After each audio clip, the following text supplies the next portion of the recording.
Boa noite a todos. Eu tenho aqui hoje uma enorme honra de receber a ex-presidenta Dilma Rousseff. Esse é o nosso Papo em Ordem, é uma conversa franca, uma conversa democrática, que busca conversar com os grandes atores, com os grandes personagens da vida política, da vida jurídica brasileira, principalmente nesse momento de ataques à democracia. Então, hoje eu tenho uma honra especial, a única mulher a presidir o nosso país em 132 anos de república. Uma economista, né, que teve uma carreira de sucesso também na área de energia, foi secretária de Estado no Rio Grande do Sul, ministra, depois passou à atividade política eleitoral, sendo eleita 2 vezes presidente da República do Brasil. E eu não posso terminar essa apresentação, mais uma vez agradecendo a presidenta Dilma Rousseff por aceitar o nosso convite, mas eu não posso terminar essa apresentação sem falar de um aspecto muito importante também dessa trajetória tão relevante, única no nosso país, que é o papel de resistência à ditadura. A presidenta Dilma Rousseff resistiu bravamente à ditadura militar e, por isso, foi presa, foi torturada, e, de cabeça erguida, construiu esta carreira que eu comecei aqui a falar. Presidenta, muito obrigado, boa noite, seja bem-vindo, bem-vinda. Essa é a apresentação, eu quero ouvi-la e obrigado por aceitar. Bom, eu queria, sabe, querido, falar uma coisa para você. Eu queria te dizer que nesse processo todo, eu sou da época em que a OAB era e eu acredito ainda, e você tem demonstrado isso, um sustentáculo em termos de organizações não governamentais para a democracia no Brasil. Eu assisti esse processo ser construído, você entende? Eu sei o papel que a OAB desempenhou no processo de redemocratização. E como foi importante essa instituição para que o Brasil conquistasse a democracia. Então, eu quero te dizer que eu tenho o maior prazer de estar aqui conversando com você. Mas eu tenho uma outra imensa honra. Eu tenho muito apreço pelo seu pai.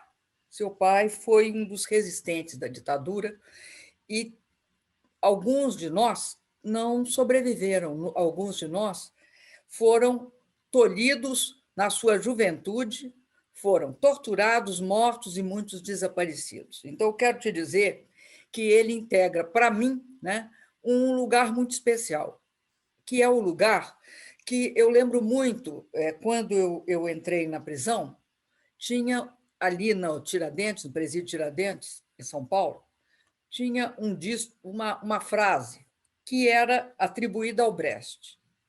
Feliz do povo que não tem heróis. Na verdade, a tradução está errada. É feliz do povo que não precisa de heróis. Porque o seu pai foi um herói. Por que precisava de um herói? Porque, naquele momento, você teve, né, um processo, né, de fechamento e de repressão violenta, em que se combatia a juventude que estava lutando por um país melhor através de processos extremamente violentos, que levavam, inclusive, à liquidação dessa pessoa, né? Que, no caso, aí eu estou me referindo, estou homenageando ao seu pai, e, ao homenageá-lo, eu homenageei todos aqueles que tombaram nesse processo. Então, é muito complicado, e depois eu acho até que, ao longo dessa conversa, nós poderíamos falar sobre isso, porque em qualquer outro país ele seria reconhecido. Ele não tem o reconhecimento que merece. Eu estou falando generalizado, não estou falando o nosso, estou falando generalizado da sociedade. Por quê? Porque nós tivemos uma transição da ditadura para a democracia que não construiu o entendimento político, econômico, social e cultural e dos heróis que tombaram nesse período. Então, por isso também eu fico muito feliz de estar aqui hoje falando com você. Eu tenho, de fato, eu tenho a minha trajetória é a trajetória, né, de uma pessoa que, no início, né, da sua vida pessoal, né, eu tinha 16 anos, quando a ditadura foi implantada no Brasil, entre 15 e 16 anos, e, nesse processo, eu acabei sendo presa, torturada, etc. Mas é importante destacar que também uma coisa eu acho relevante desse nosso período. A minha juventude e a geração ao qual seu pai pertencia, nós não acreditávamos que seria possível democracia no Brasil. Por que a gente não acreditava? Porque a gente surge para a vida adulta, a gente emerge para a vida adulta diante de um processo de ditadura, de fechamento do Congresso, de lei de imprensa, de proibição de organização, de reunião, enfim, com todo aquele processo de fechamento que caracteriza uma ditadura. Então, era uma geração que achava que não tinha solução para o país dentro dos quadros da ditadura, e perdeu, então, essa questão muito forte. E a gente, por um processo muito duro, muito, eu acho assim, destrutivo, passou a perceber a importância da democracia. Então, nós adquirimos a democracia por justamente essa imensa dor, essas imensas perdas, essa quantidade de violência. E percebemos que o único caminho que pode nos levar a uma solução no Brasil é a democracia. E aí passamos a trilhar esse caminho. Seu pai não teve essa oportunidade, porque foi impedido, né? Teve a sua vida bloqueada, foi morto nesse processo. Então, eu acho assim, isto extremamente grave, porque nós hoje estamos novamente diante de um caminho que, agora, em outros termos, também coloca a possibilidade do autoritarismo. Ele é um autoritarismo de outras formas, mas não deixa de ser ter as características do autoritarismo, principalmente que hoje tem um aspecto muito forte ligado à violência, né? Ligado à intolerância, o desprezo pelo diferente. E eu acredito que tudo isso conforma uma situação extremamente grave, mas, ao mesmo tempo, você tem forças dentro do país que buscam, de fato, eu diria assim, esse rejuvenescimento da democracia brasileira, porque ela está muito carcomida por todo esse processo que nós vivemos nos últimos anos. Então, eu te passo a palavra para você continuar a sua entrevista. Presidenta, não, é porque na sua introdução tocou vários pontos que eu quero perguntar. Vou até mudar a ordem desses pontos para, primeiro, ouvindo as suas palavras, falar em justiça de transição. Eu até recebi aqui o ex-presidente Fernando Henrique, que falou da primeira lei que reconheceu desaparecidos políticos, reconheceu inclusive meu pai. No seu governo houve a Comissão da Verdade. Eu reconheci publicamente que talvez a nossa transição tenha sido branda demais, principalmente no aspecto pedagógico. Nós erramos em algum ponto. E olha que eu sou um conciliador. Eu sempre disse que era melhor a verdade do que um militar preso, um ex-militar preso. Como a senhora vê hoje essa justiça de transição?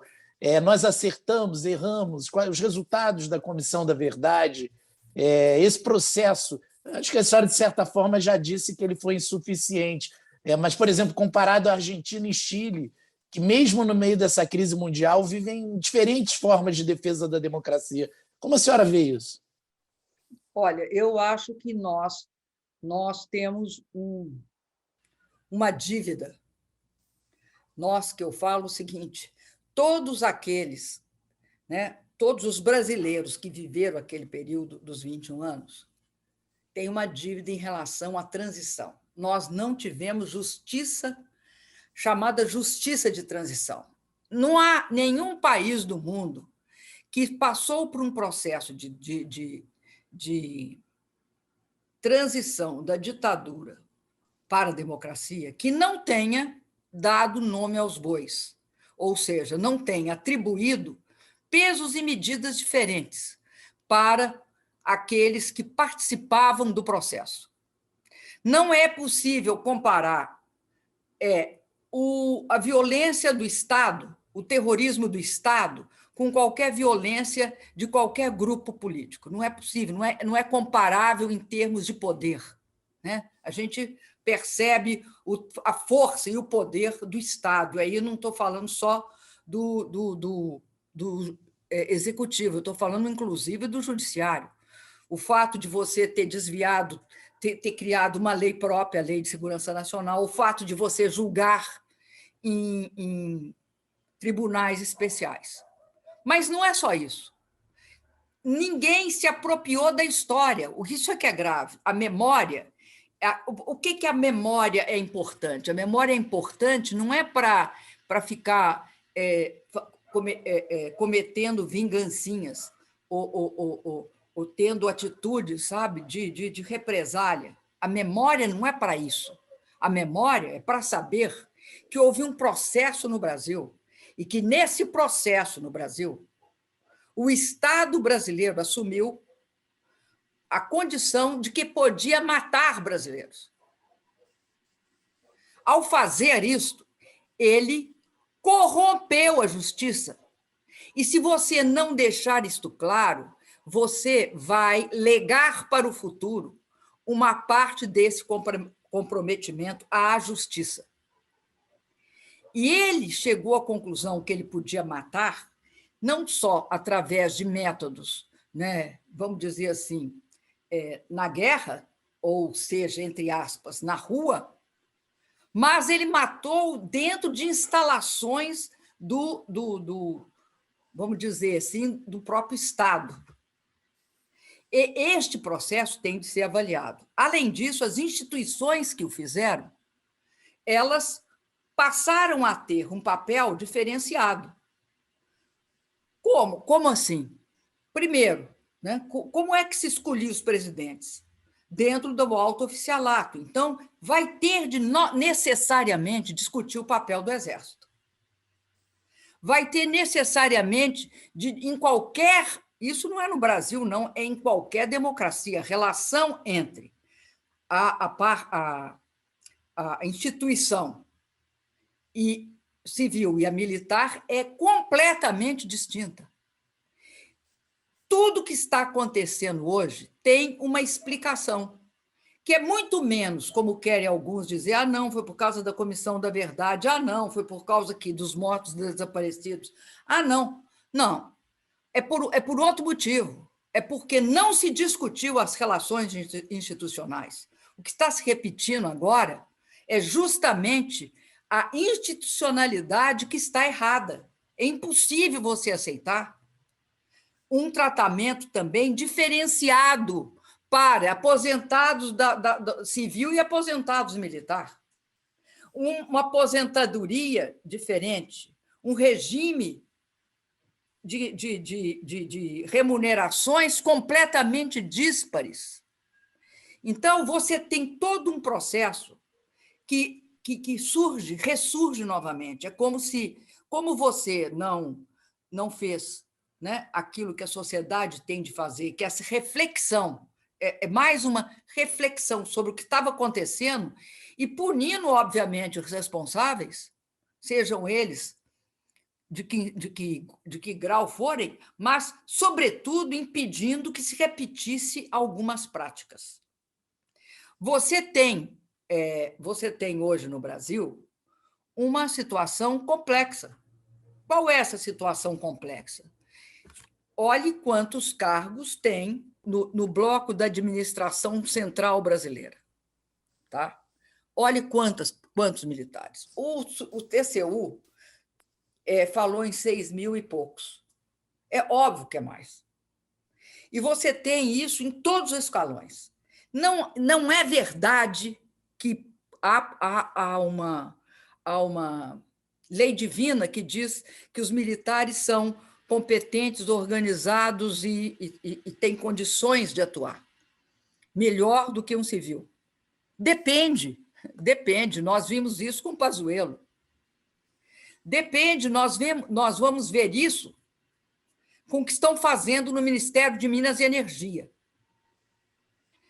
Ou seja, nós temos uma crise anunciada no Ministério de Minas e Energia, que é a crise do racionamento. Essa é velha. E não adianta culpar São Pedro, não é o culpado. É dado São Pedro, o que você faz? É assim que funciona esse processo. Então, o que eu quero te dizer é que não ter transição não é só responsável pelo fato do comandante Vilas Boas achar que tinha direito de ameaçar o Supremo Tribunal Federal. É uma ameaça. Se o Supremo entrou na ameaça, é problema do Supremo, eu concordo. É uma fragilidade da instituição. Porém, não cabe a um comandante do Exército ameaçar o Supremo Tribunal Federal, como não cabe a nenhum dos militares ameaçar nenhuma instância de poder. Este processo é um processo que é, vamos dizer assim, a herança do que nós deixamos ao não revelar e ter clareza que era necessário uma justiça de transição. Eu perguntei recentemente para o Uruguai e para os argentinos numa reunião, e eles me disseram que era impossível isso acontecer, tanto na Argentina quanto no Uruguai. Não é possível esse tipo de presença no cenário político de um militar por ser militar. Ele pode até, indo para a reserva, ele pode virar até presidente da República, mas que na ativa ele não pode fazer isso. Então, eu te digo o seguinte, discutir a questão da transição hoje, eu vou te dizer, o que eu fiz com a Comissão da Verdade. Olha, a Comissão da Verdade ela começou em 2011. Fazia quantos anos, hein? Fazia 30?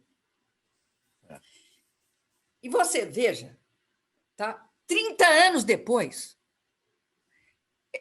quando tinha começado a haver um processo de esclarecimento do que teria acontecido, esse processo vai ser interrompido e vai ser totalmente desmantelado. Desmantelam também a comissão do Fernando Henrique de Mortos e Desaparecidos, a comissão do Fernando Henrique de indenização das pessoas que tiveram, né, um processo de perda de direitos naquele período. Interrompe a Comissão da Verdade é julgada na lama. Então, você tem uma situação no Brasil em que houve um retrocesso maior do que esse que deixaram e foi negociado quando fizeram aquela lei. A lei da anistia não é o problema. O problema é nunca foi possível legalmente revê-la. E isso é o problema. Agora, eu só quero te dizer uma coisa. Sabe, Santa Cruz, não é só por conta disso que você tem um processo hoje de corrosão da democracia. Eu só quero dizer isso, é um dos panos de fundo, e talvez não o mais importante. Não, inclusive, era isso que eu ia lhe perguntar. Nós, a OAB, só para quem está nos assistindo, acompanhando, está apoiando a PEC apresentada pela deputada Perpétua Almeida, que retira os militares da ativa destes cargos comissionados da estrutura do governo federal, o que, obviamente, denota um aparelhamento e uma ocupação, até uma armadilha, né, para as Forças Armadas. Né? A senhora já foi comandante das Forças Armadas, comandante em chefe, sabe muito bem a complexidade disso e a luta que foi na história brasileira para retirar as Forças Armadas e os militares dos palanques. O general Pazuello não só simboliza, e é isso que eu queria chegar, no meu ver, o mau combate à pandemia, como também simboliza a volta do militar da ativa para o palanque eleitoral, que foi isso que ele fez pouco após sair do ministério. E como a senhora, eu não tenho como não perguntar, a senhora já foi presidenta da República, então conhece, enfrentou problemas de saúde, pandemia não, mas enfrentou crises na matéria de saúde, a dificuldade que a saúde no Brasil. Como a senhora avalia o enfrentamento à Covid, mais de 500 mil mortos, o seu olhar sobre esse drama tão terrível? No início, eu imaginei que era por imaturidade que eles não estavam conseguindo se organizar. Mas hoje eu tenho certeza, tá, que trata-se de uma... Não interessa para o Bolsonaro e para o governo Bolsonaro a gestão afirmativa, positiva, de uma crise da proporção como é essa da Covid-19. Por que eu te digo que não interessa? Eu estou me lembrando do que ele fala em março de 2019, quando ele vai aos Estados Unidos e diz que ele não veio para reconstruir, ele veio para destruir,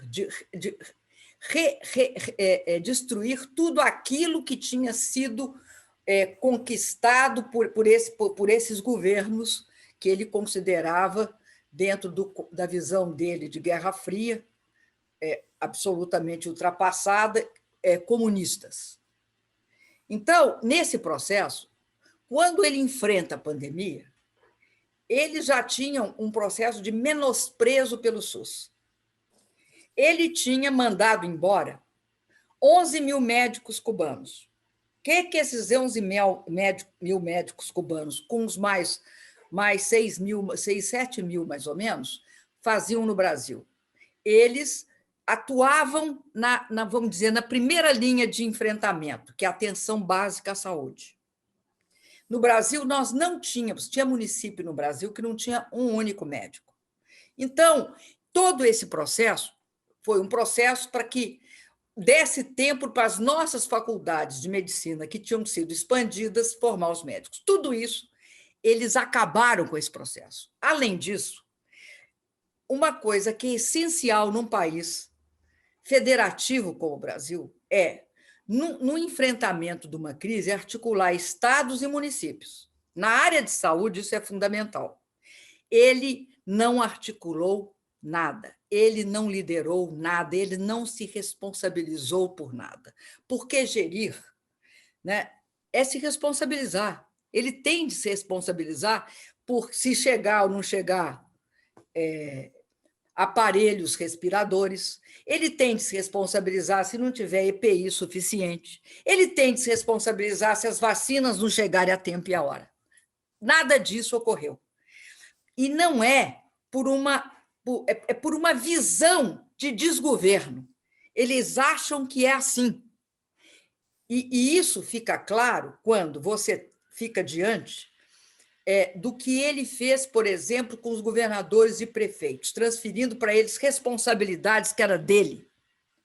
Fica claro, tá, quando ele tem a oportunidade de trazer para o Brasil as vacinas da Pfizer, ele tem a oportunidade de trazer as vacinas de quem quer que fosse, e não faz. E aí você vê que o negacionismo tem um viés, pelo menos é o que parece pela CPI, tem um viés de corrupção, mas é uma corrupção estarrecedora, que envolve um PM do interior de Minas com um pastor lá, um bispo, enfim, você entende? É o Lupen proletariado da corrupção. Mas eu acho que tem outros interesses que ainda não apareceram. De qualquer jeito, é um quadro de absoluta descoordenação. Não há políticas públicas. Aquela história de deixar faltar oxigênio no Amazonas, e não foi só no Amazonas, mas ela mostra, de uma forma assim, ela revela, né, o absoluto desconcerto, a absoluta incapacidade, absoluto desinteresse pelo povo desse país. E aí eu vou te dizer mais uma coisa. Um processo que a mim estarrece, tá, é que nós tenhamos chegados a esses 550 mil mortos. Por quê? Porque o Brasil... O que era o Brasil antes? Nós éramos vistos como um país com grande competência na área de vacinas. Na época do Zika vírus, tanto laboratórios ingleses como laboratórios americanos procuraram tanto o Butantan como a Fiocruz, visando fazer uma parceria, porque eles achavam que quem conseguia mais rapidamente fazer a vacina eram esses dois institutos em parceria com eles. O Brasil tinha um know-how também em estrutura de saúde para vacinar.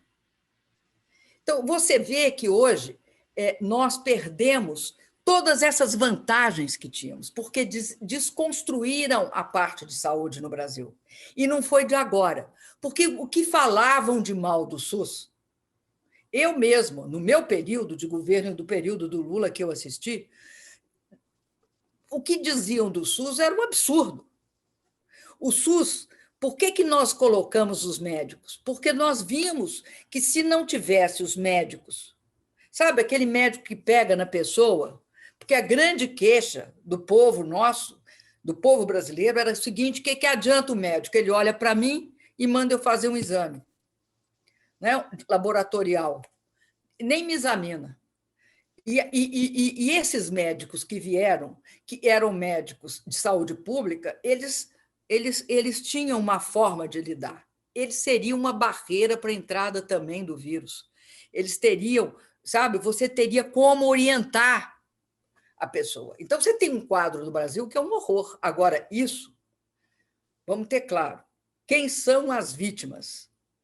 As vítimas são as mesmas vítimas de toda essa agenda neoliberal que eles vêm tentando implantar no Brasil, desde o dia que começaram a dar o golpe. Você olha se não são. São as mulheres, os pobres, os negros, as crianças e os idosos. Esse é um processo que agora ninguém pode... Agora, no Brasil, eu acho, sabe, que vai ter de ter uma imensa consciência de uma situação gravíssima. Nós temos apenas 44% da nossa população em segurança alimentar. Mais de 50% está em insegurança alimentar, sendo que desses, 116 ou 116,8 milhões, tá? 19 é fome. 44, mais ou menos, é algum tipo de insuficiência alimentar. Não come o suficiente. E o restante é uma insuficiência mais leve.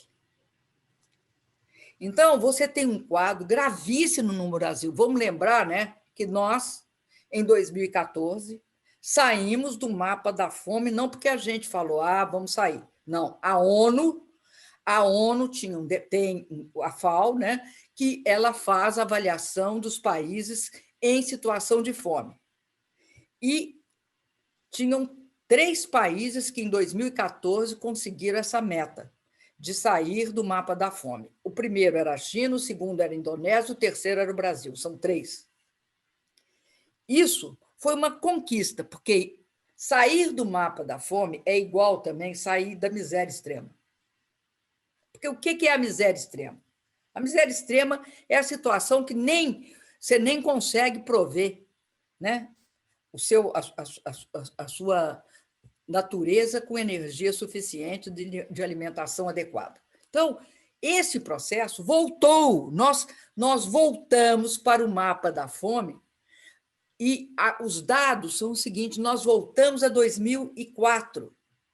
Em 5 anos, nós voltamos 15 anos. É um quadro que eu vou te falar que é assustador. Você combina isso com doença, você vê o que dá. Não, e a imagem do Brasil destruída no exterior. Mas antes de falar um pouco da imagem do Brasil, eu queria lhe fazer uma outra pergunta. Falando em fome, na nossa herança escravocrata, né, eu acho que há uma iniciativa do seu governo, até profissionalmente, eu vi, acompanhei com muito interesse, até como professor, que foi a legislação das empregadas domésticas. Nós sabemos que há uma relação com esse trabalho doméstico no Brasil e houve uma grande reação a essa legislação, que era uma legislação básica, conferindo direitos, digamos, cidadãos às empregadas domésticas. A senhora, olhando para trás, acha que ali houve uma reação de muitos, que é uma reação racista? Eu acho que...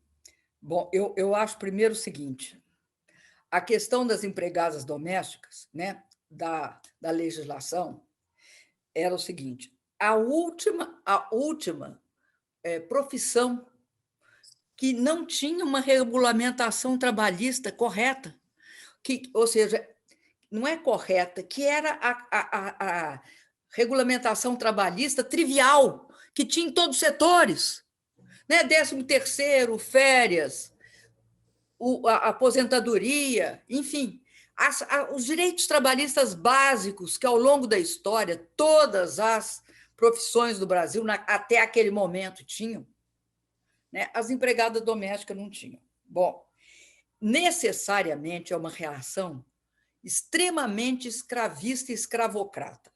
Porque eu acho, antes de eu só fazer um parentezinho, eu acho que nosso país tem algumas tendências extremamente autoritárias, mas a mais profunda, aquela que explica muito do que acontece no Brasil, que explica esse desprezo que a elite brasileira tem pelo povo desse país, tem a ver com a escravidão. É a coisificação, né, do escravo, e esse ódio ao escravo, e essa violência contra o escravo, que é perpassada ao longo da história desse país. Eu só quero te falar uma coisinha. Eu achava que o pau de arara vinha, porque uma vez eu li algo similar, vinha de uma experiência, não do nazismo, mas da guerra na Argélia, das torturas na Argélia. Até que eu vi uma obra de arte do Debré sobre o Império no Brasil, descrevendo um escravo sendo torturado num pau de arara. Tudo no Brasil, eu estou falando isso por causa que eu acho que é intrínseco, tanto a violência, qualquer componente de violência no Brasil, e também a reação que houve naquele momento contra a lei das empregadas domésticas tem a ver, primeiro, com uma questão. O negro no Brasil era objeto, era coisificado. A negra, além de ser um objeto coisificado, ela era objeto sexual do senhor e funcionava dentro do ambiente privado como um bem à disposição da família. A existência da empregada doméstica ela pode ter uma situação de não escravidão, mas se ela não tem direitos, é a forma pela qual você reproduz partes da escravidão no fato dela não ter direito. E aí eu quero te falar uma coisa. Houve uma imensa reação. Uma imensa reação. Eu tive de negociar, a pessoa que ele sempre fala, não, ela não dialoga. Eu aguentei um diálogo durante muito tempo em que a observação era a seguinte, de alguns parlamentares. A classe média vai ser contra. Falei, bom, a classe média pode ser contra. Agora, nós vamos ter de explicitar por que a classe média é contra as pessoas não ter acesso aos seus direitos. Aí tem aquela relação que sempre, né, usam-se o anteparo da classe média para impedir que as coisas ocorram. Eu acredito que esse momento é um momento muito esclarecedor, revela muito do Brasil. Se a gente for olhar hoje a composição da forma como como há a concentração de renda no Brasil, aquilo que o próprio Credit Suisse mostrou, que no Brasil 1% da população detém quase 49%, mais de 49%, né? Quase 50% da riqueza, mostra uma concentração brutal de renda e mostra uma concentração brutal de riqueza. As duas coisas são diferentes, né? Riqueza é estoque, renda é fluxo. Eu sou economista, então eu estou falando economês. Bom, esquece. Eu acredito, tá, que em uma porção de países você tem hoje desigualdade, mas nenhum país, principalmente os avançados, os países avançados, em nenhum país você tem o nível de discrepância de riqueza que tem aqui no Brasil. E acho que essa será uma das questões mais graves. Porque no Brasil nós chegamos, nós saltamos alguns períodos históricos que eles tiveram. Eu estava lendo outro dia um estudo daquele francês chamado Piketty, que ele mostra o seguinte, que a tributação entre 1900, pós-guerra, né? De 1945 até 1980, nos Estados Unidos, a tributação de renda mais alta, do mais alto decil, era de 80%, lá e na Inglaterra. Aliás, nos Estados Unidos era até um pouco mais, mas vamos ficar em 80%. Na Alemanha era 56% e na França era 60%. O que eles fizeram nesse período? Você imagina o que eles acumularam, o Estado desses países acumulou de bens materiais para a sua população. Eu não estou falando ou seja, qual foi o nível de distribuição, porque eu não sei, mas dá para imaginar perfeitamente em termos de bibliotecas, escolas, parques, rodovias, ferrovias, portos, né? Nós saltamos esse período, nós nunca tivemos uma política, de fato, completamente redistributiva, porque sempre você bate no muro. E o muro é quem? O muro aqui no Brasil, hoje, para mim, é os setores financeiros, que dominam, não só aqui no Brasil, mas dominam nos Estados Unidos, dominam mais nos Estados Unidos, no Reino Unido, no Canadá, do que na Europa. Na Europa também domina, mas não é do mesmo jeito, porque tem toda uma história, né? E, ao mesmo tempo, o que acontece? Acontece que concentra cada vez mais no 1%. É isso que explica o Trump. É isso que explica, por exemplo, a Le Pen na França. Isso explica toda eu estava lendo há pouco, por exemplo, o decréscimo dos votos na social-democracia sueca. E no Brasil, você tem um processo que é interessante, que é o seguinte: nós, no governo meu e do presidente Lula, nós fizemos uma distribuição de renda, né? Através de vários mecanismos, né? Você sabe, reajuste do salário mínimo, Bolsa Família, benefício da prestação continuada, enfim, com reajustes acima da inflação. Bom, e fizemos uma pequena distribuição de renda. O que é distribuição de renda para o povo? É patrimônio, aposentadoria, educação. Obviamente, os outros serviços também, né? Saúde, etc, etc. Mas esses três são cruciais. Esses são riqueza na veia. No Minha Casa Minha Vida, tá? Uma parte do patrimônio, nós chegamos, foi aonde a maior parte do orçamento do Estado brasileiro foi para dar casa para as pessoas, porque nós entrávamos com 90% e eles com 10%, quanto mais pobre era a família e quanto mais filho tivesse. e tentando dar um mínimo de perspectiva para eles. Ao mesmo tempo, a mesma questão agrária também. Nós distribuímos terra para assentamento e fizemos uma política para a agricultura familiar. Aliás, a ONU dizia que o que levou o Brasil sair do mapa da fome foi a política para a agricultura familiar, que aumentou a quantidade de proteína que tinha na mesa do brasileiro.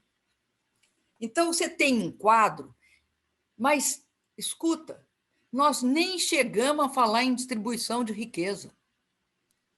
Nem isso. Ó. Nós jamais discutimos um absurdo que é nesse país. Você sabe que aqui você paga mais tributo do que um dono de empresa, né? Quanto mais rico, menos ele paga e mais você paga. A classe média paga. Porque isso tem de ser mudado no Congresso. Tem de ser mudado porque se tem uma coisa que é uma grande conquista internacional dos povos no Ocidente foi o imposto progressivo, que afeta mais os mais ricos. No Brasil, o pessoal não paga imposto sobre dividendo, distribui dividendo, um banco, e os caras ganham milhões e milhões e não tem tributação, não tem tributo sobre dividendos. É o Brasil e, se eu não me engano, a Lituânia ou a Letônia, um dos dois. Eu sempre confundo um com o outro. Mas, então, é um quadro que você não pode... Se você quiser, e fazer outra coisa também que eu quero falar. No caso da educação, eu quero falar uma coisa. A educação serve para duas coisas, não vamos nos esquecer. Ela serve para tirar a população da miséria e da pobreza, mas ela serve para outra coisa. Ela é a condição para o Brasil se transformar numa economia desenvolvida. Não existe outro caminho que não seja ciência, tecnologia e inovação. Não existe. Você olha que tem um fenômeno acontecendo aos nossos olhos, independentemente do que você acha do governo, etc. Mas tem um fenômeno, que é a China. A China, o que ela está fazendo em relação aos Estados Unidos? Ela está fazendo um dos maiores catch-up, ou seja, ela está passando, inclusive, os Estados Unidos em matéria de inovação, ciência e tecnologia. Por quê? Porque apostou em educação, tanto mandando seus estudantes estudar fora nas melhores universidades, como criando universidades na China.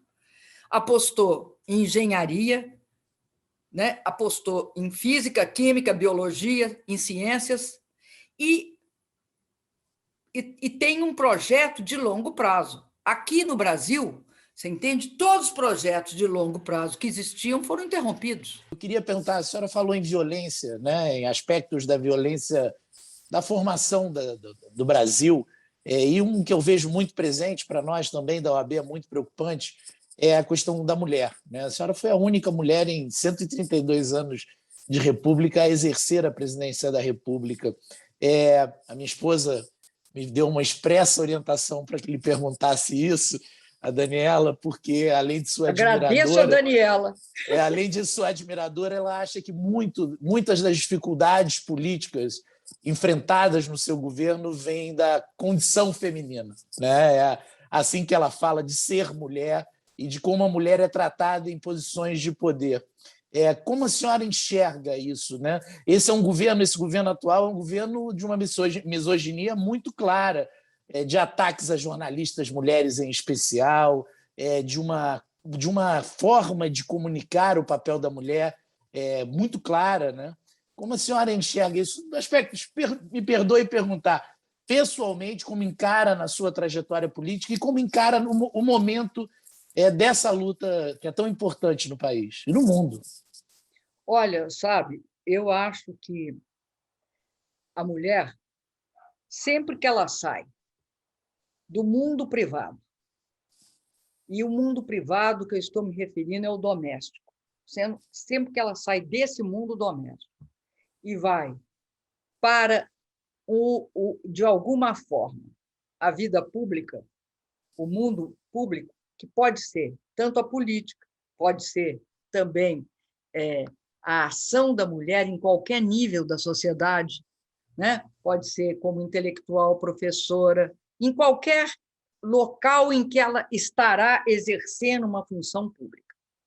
Ela é objeto de algo que se chama misoginia. Para mim, a misoginia é fundamentalmente uma arma que você tem contra as mulheres que assumem cargos de poder. O poder é aquele que desencadeia a misoginia. Então, eu quero te dizer o seguinte: apesar do golpe de 16 não ter sido dado porque eu era só porque eu era mulher, tá? Ele foi dado, sobretudo, porque eu defendia uma determinada política para o país, né? Uma agenda que não era a agenda neoliberal que eles propõem.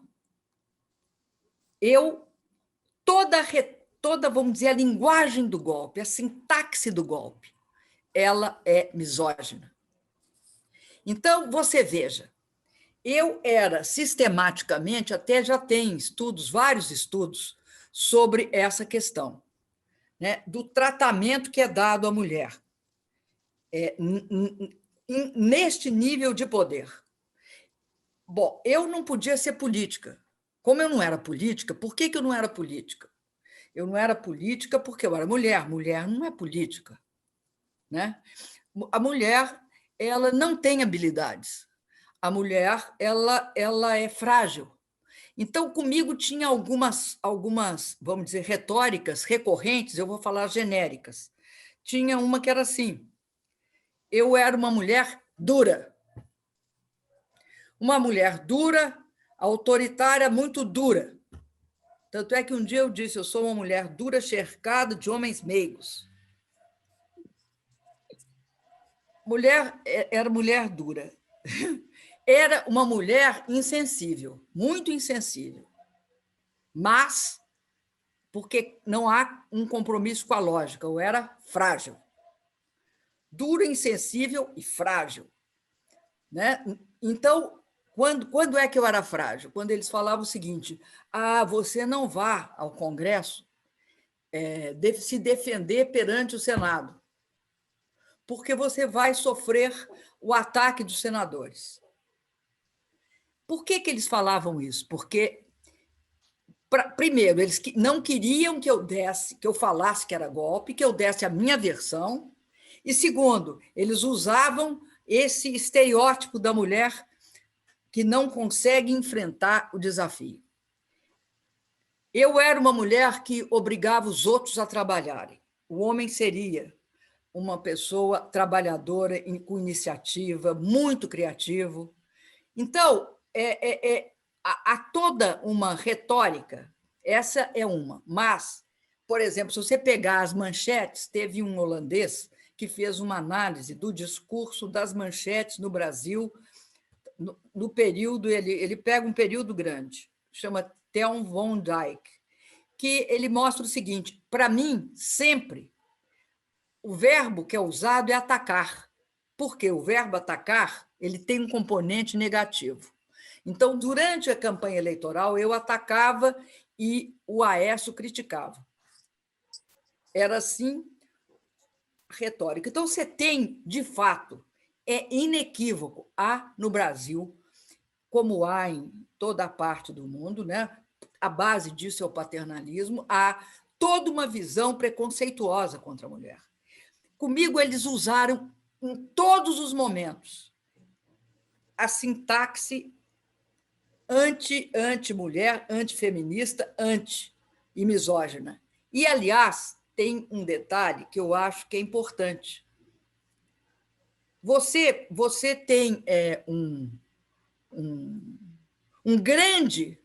uma grande receptividade em certos segmentos quando você manipula conteúdos misóginos. Então, você veja o seguinte: quem mais utilizava os conteúdos misóginos, os conteúdos sexuais misóginos, burra, prostituta, etc., eram o MBL, por exemplo.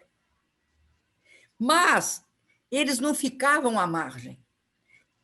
O que acontecia? O Estadão e o Globo relatavam o que eles falavam,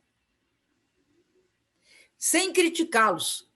Então, você tem todo um processo que é utilizado agora. Eu te diria o seguinte, vamos supor, eu vi isso sendo utilizado contra o Lula em 2006, quando tratavam da questão, a sintaxe era como um operário que não teve estudos pode dirigir o Brasil. Estou falando por baixo da... Né? Então, o que eu estou dizendo é que nessas disputas políticas, o que tiver mais à mão é o que eles utilizam. E o que tinha à mão, no meu caso, é o discurso misógino. Daí porque é muito importante que as mulheres percebam que é fundamental que elas façam política, ou que elas defendam suas posições. Eu ouvi dizer que vocês vão fazer um sistema de cotas. Meio a meio, presidente. Paridade total. Eu Paridade acho total. isso fundamental. Sabe Obrigado. por quê? Porque tem de ser... São duas... Como é que você combate a misoginia? Uma parte é pela luta das mulheres, mas a outra parte é por políticas afirmativas. E essa política de vocês é uma política afirmativa. E, olha, se tem um segmento da sociedade que tem influência, é dos advogados. A gente sabe disso. E, portanto, se vocês derem essa situação de cotas, eu acho que vocês vão dar uma contribuição para a luta das mulheres, para que, sabe, não seja algo que se perca. Essa força, eu acho, é crescente. Eu acho que esse século, sabe, vou te falar uma coisa, eu acho que esse século é o século da mulher. É o século que há uma condição das mulheres mudarem essa trajetória, não é nem trajetória, essa impregnação do patriarcalismo que perpassa as relações sociais, né? Econômicas, culturais, políticas, ideológicas e tudo. Então, eu vejo isso e torço. Eu não tenho neta, mas eu desejo para as outras netas. Eu vejo isso, presidenta, e por isso acho tão importante ressaltar esse aspecto, esse embate, né, da vanguarda, que é ser a primeira mulher presidenta, e a dificuldade de estar na vanguarda. Né? Eu vejo isso muito nas minhas duas filhas, que são militantes dessa luta feminista. Eu acho que esse século é de transformação. Não acho que tenha sido à toa que, na sessão do impeachment da senhora, o Jair Bolsonaro tenha citado o brilhante Ustra, que torturava mulheres, né? Torturava mulheres grávidas presas sob sua custódia. E era um assassino, né? Um assassino que torturava mulheres jovens, grávidas, sob sua custódia. Ele não queria saber se era mulher. Não, terrível. Presidenta, eu tenho um outro aspecto, a senhora falou um pouco, é algo que eu acho que interessa muito, pelo tamanho do Brasil. E a senhora viajou, representou o país no mundo todo. O atual governo é muito enfurnado, né? Se recusa a dialogar com o mundo. E a questão ambiental tem causado um dano muito grande à imagem do Brasil. A senhora falou, passando assim, o Brasil anda com a imagem muito fragilizada no exterior. Eu queria que a senhora falasse um pouco disso, um pouco dessa questão do meio ambiente, como a senhora vê, mas principalmente a questão da imagem do nosso país e o dano que isso pode causar. A senhora conhece melhor, né, por ter comandado esse país, a importância que tem dialogar com o mundo. Né? Para mim, o Brasil se transformou num pária. Literalmente um pária. Por quê? Porque os princípios elementares da diplomacia nunca foram respeitados. Eu vou te dar alguns exemplos, assim, vamos ver alguns exemplos. Não só a constrangedora submissão do Bolsonaro ao governo americano, ao Trump, a sua continência à bandeira americana de seus filhos, mas a forma como ele tratou a senhora do Macron. Aquilo é imperdoável. A forma como ele se dirigiu a Angela Merkel. Né? eu estou dando alguns dados. O desprezo que ele demonstrava pela Argentina, o desprezo que ele manifestou pelos BRICS e pelo próprio G20. Mas, sobretudo, tá, a fragilização da atitude do Brasil naquilo que o Brasil era muito forte, questão do clima. Nós éramos muito fortes, muito respeitados. Para você ter uma ideia, quando houve a cúpula de Paris,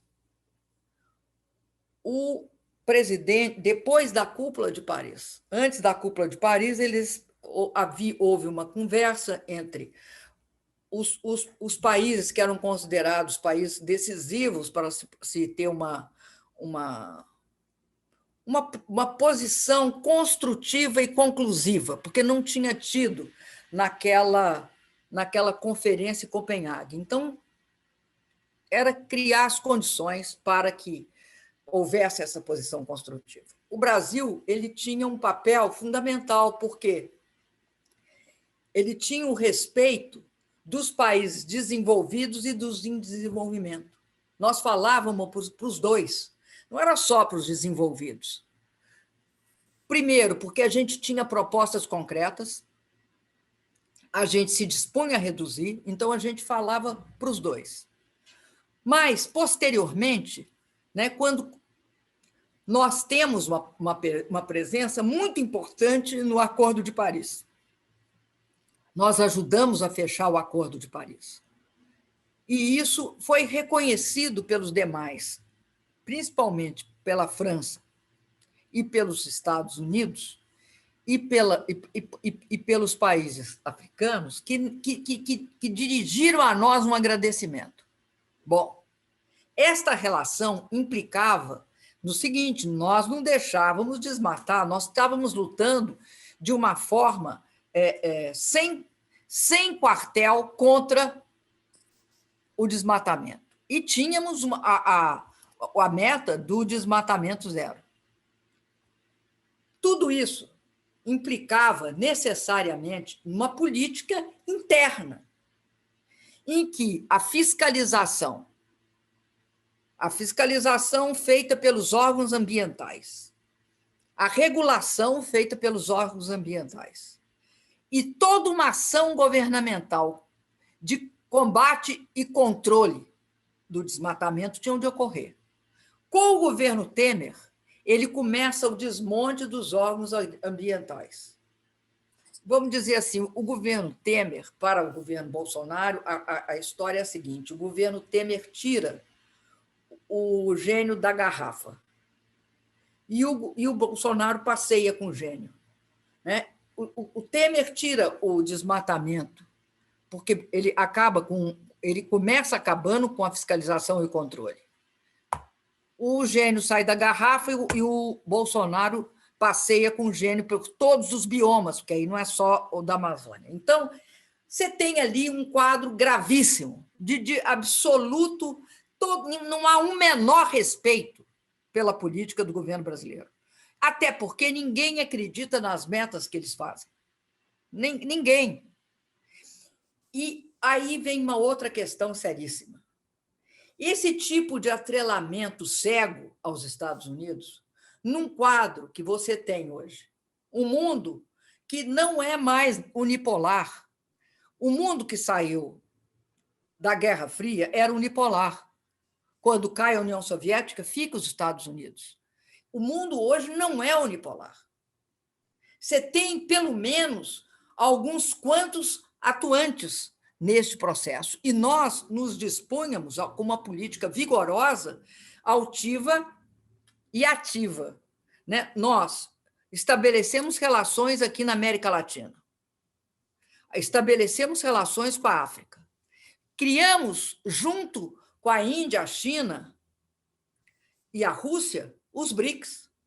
E os BRICS eram importantíssimos. Por que os BRICS tiveram algumas iniciativas fundamentais? Você tornou a ouvir falar do Banco dos BRICS? Não. o Banco dos BRICS só tinha 100 bilhões de dólares de... Você ouviu falar do Fundo Monetário dos BRICS, que chamava Acordo Contingente de Reservas? Também não. Você ouviu falar da importância de ter uma universidade BRICS? Que a gente colocaria os nossos estudantes nas melhores universidades que a gente quisesse, na Rússia, na China, principalmente na China? Não. Você ouviu falar que se faria parceria entre laboratórios? Também não. Ou seja, tudo parou tudo, não está nada dando. A relação com a própria Europa. A relação com a Europa é uma relação trágica também. Porque nenhum deles dá a menor importância para o Bolsonaro. O Bolsonaro não é uma pessoa que se dá o respeito, entendeu? Ele não se dá o respeito. Ele passou de todos os limites. Então, você tem uma situação no Brasil grave. Por que é grave? No caso da China, a China vai manter uma relação de commodities com o Brasil. Tudo que nós não queríamos. O que nós queríamos? Uma relação em que tivesse na pauta agregação de valor. Que história é essa de só a gente vender alimento e energia? Não era o que nós nos interessava. O que a China faz? Ela se atira nas cordas, porque não tem interlocutor. Os Estados Unidos, eu acho, vou te falar francamente o que eu acho. Eu achei muito interessante a vinda aqui do diretor da CIA. O diretor da CIA é um quadro do Partido Democrata. Portanto, é uma pessoa da estrita confiança do Bolsonaro. Eu fico pensando se o diretor da CIA veio aqui porque ele acha possível engolir alguns dias o Bolsonaro para conseguir uma posição menos assertiva em relação a algumas coisas da China, exemplo, a rede 5G. Isso é para a gente ver daqui para frente. Mas, de qualquer jeito, tirante essa hipótese, que é engolir o Bolsonaro por questões absolutamente equivocadas, eu não acredito que haja isso por parte de nenhum país sério deste mundo. Não é país sério, não. Qualquer país. Todos os países, enfim, são sérios. Dentro das suas políticas. Fazem a política com olho nos seus interesses. Né? Quem tem de fazer a política com os olhos nos nossos interesses era o presidente, que não faz.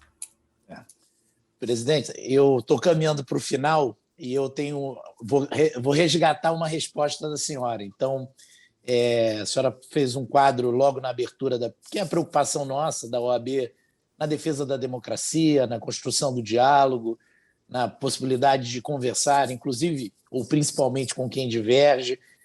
Mas a pergunta é bem objetiva. Assim, para a senhora, com toda essa experiência política, de vida, os períodos da ditadura, pós-ditadura, a nossa democracia está em risco, presidente?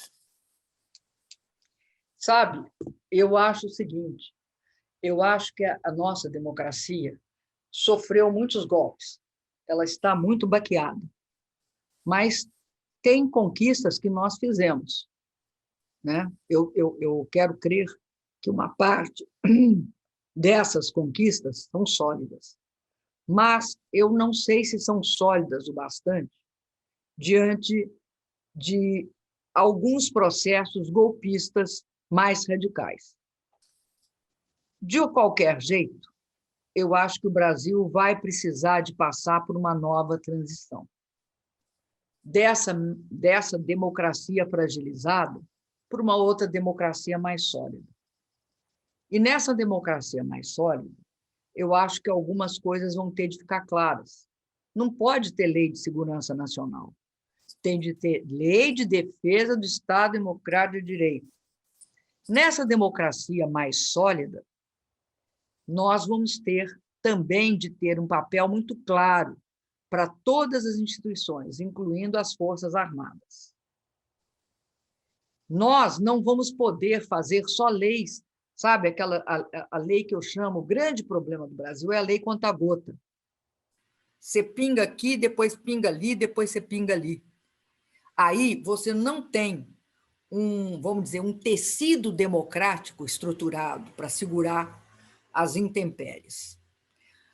Eu acho, sabe, que esse processo nosso, ele só vai ter um bom desenvolvimento se as pessoas forem às ruas se manifestar. Eu acho que o Brasil está precisando dos processos que antecederam a Constituinte de 88. Sem isso, eu não acredito que só as instituições dão conta do recado.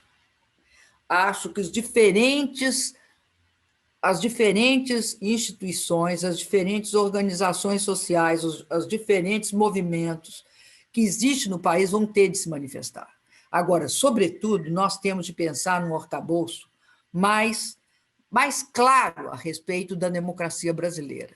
Porque eu fico com a impressão que é a seguinte: eu vivi a ditadura militar, né? Então, fazendo uma imagem, a ditadura militar é como se fosse, tá?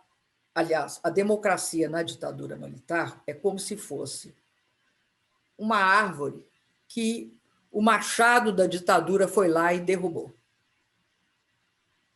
E ali não houve garantias para ninguém. As garantias democráticas foram todas eliminadas, certo?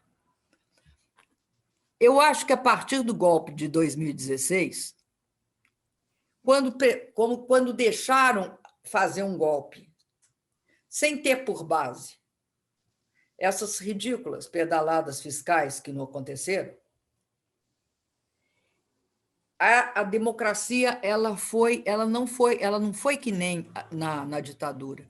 Houve um processo como se fosse de fungos e de bactérias que corroía a democracia por dentro, corroía as diferentes instituições. Daí você olha e vê o seguinte: você vê o Supremo não reagindo quando foi ameaçado. Um Supremo Tribunal que não reage quando ele é ameaçado, mesmo depois que se ele tem atitudes decentes, ele deixa um corte, né? uma cicatriz. Ele também não reagiu nada em relação ao processo do impeachment. Aí passa os ministros do Supremo a dizer que foi golpe, né? Engraçado, eu acho engraçadíssimo esse fato. Acho que a Câmara e o Senado têm problemas seríssimos para o exercício da democracia. É impossível esse legislativo que tem duas características, que é o controle do Centrão, que sistematicamente negocia cargo e emenda parlamentar, que torna o próprio orçamento público objeto de compra e venda, e é tratado aqui no Brasil como se fosse normal, e torna o exercício da atividade política um exercício corrompido, não no sentido da corrupção que nós estamos conversando, mas é corrompido porque ele perde o seu sentido primeiro e último, que é garantir uma certa estabilidade institucional para o exercício dos demais poderes. Então, eu quero saber o seguinte: vai ter reforma política? Ela vai ser, a reforma política vai ser uma reforma que vai dar conta das grandes questões do Brasil na área política, que é a seguinte: como é que é? Vamos lembrar o que aconteceu?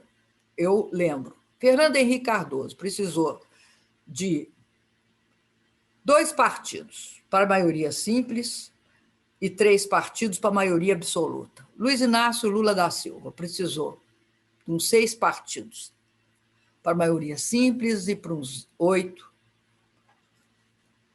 para maioria absoluta. Isso no primeiro mandato. No segundo, já precisou de 12.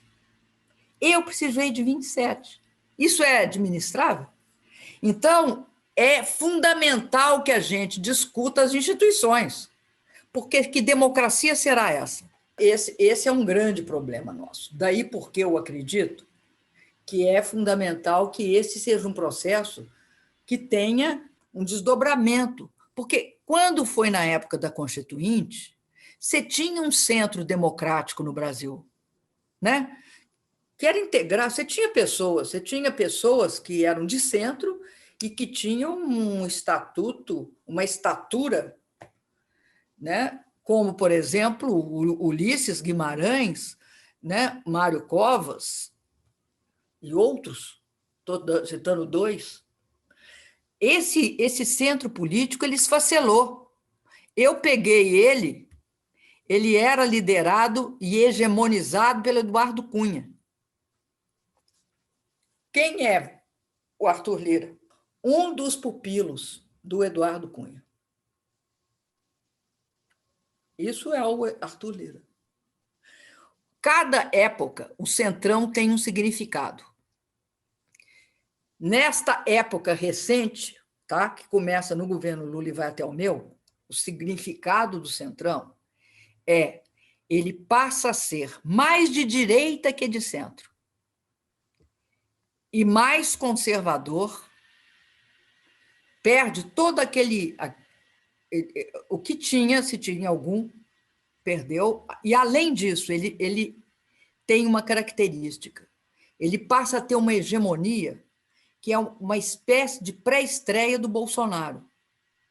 Se você perceber como é que era a incidência do Eduardo Cunha sobre as modificações, era essa. O que é o Eduardo Cunha? O Eduardo Cunha, ele defende, ele era um que era contra a lei das empregadas domésticas, ele era homofóbico, ele era misógino e ultraconservador. Ele é a pré-estreia, né? E ele tem essa composição, ele tinha essa, ele representa, ele quer representar, acho que em parte representa o neopentecostalismo, uma parte dele, um segmento dele. Mas você tem... Isso daí vai ter de ser tratado, porque senão ninguém dá 2 passos. Você vai reformar com que preço? Por isso é que eu te digo que eu não acredito hoje num processo que não tenha... Para mim, é tão séria a crise que precisa de um processo que passe pelas ruas. Sem isso, muita gente não larga o osso, não. Presidenta, muito obrigado, né? Acima de tudo, obrigado por conversar aqui conosco, é um espaço aqui de conversa, de diálogo. Foi uma honra. Eu deixo para a senhora o agradecimento, né, pelo seu tempo, pela sua contribuição e passo a palavra para suas considerações finais e suas despedidas. Olha, eu acho que, enfim, tudo que nos resta é ter clareza que a democracia é o lado certo da história. Que nós só ganhamos quando a democracia se impôs. Nós só ganhamos, o Brasil só ganha, o povo brasileiro só ganha. E eu falo Brasil porque é fundamental também estancar a sangria das empresas estatais. Esquartejaram a Petrobras, entregaram a Eletrobras, vão entregar os Correios, e o Correio não é o Correio.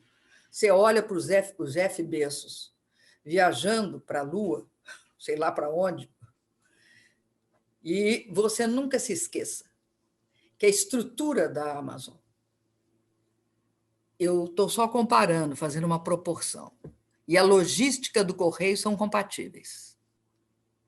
Então, você entrega essa estrutura. você esfacela o meio ambiente. Então, tem de resgatar o Brasil. Então, a democracia é o processo pelo qual esse país ele tem de dialogar com todos os setores. E tem de ser. A gente, ao dialogar, tem de perceber que aquilo que nos separa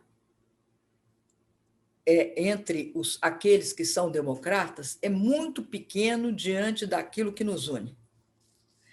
Agora, o que nos separa dos outros é muito grande. Por isso, a gente tem de ser capaz de ser tolerante também, né? De discutir, de falar, de dialogar, de dizer o que pensa, porém, tem de perceber que vai ter de coexistir. Mas nós já tivemos esse momento de coexistência. Acho que nós conseguimos coexistir. Nós temos muitas proximidades também. Agora, eu só não acredito que nós vamos conseguir isso sem nos mobilizar. Sem nos mobilizar, nós não vamos conseguir isso. E aí, para mobilizar, tem de ser essa grande e ampla mobilização de todos nós. E essa consciência de que nós estamos do lado certo da história e que, portanto, a gente tem de ter muita complacência com os nossos, né? Não pode ficar pedindo carteirinha de ninguém, não. Não pode ser sectário, tem de deixar as pessoas ir pelos seus caminhos. Por isso que é importante a rua também. Porque a rua permite isso, permite essa pluralidade. Eu acho que nós precisamos ser plurais. Nós estamos na fase de ser plurais e de ser capazes de encontrar o nosso caminho por meio do movimento, né, do conjunto da população brasileira, mas sempre olhando para esse lado certo da história, que é o democrático. Eu acho que nessa altura da vida, sabe, eu não abro mão mais nem meio minuto da democracia, você entende? Eu estou que nem aquela... Eu estou naquela situação que, para mim, é esse o único caminho existente. Não tem dois. Para nós, presidente. Muito obrigado. Muito obrigado. Obrigado a você.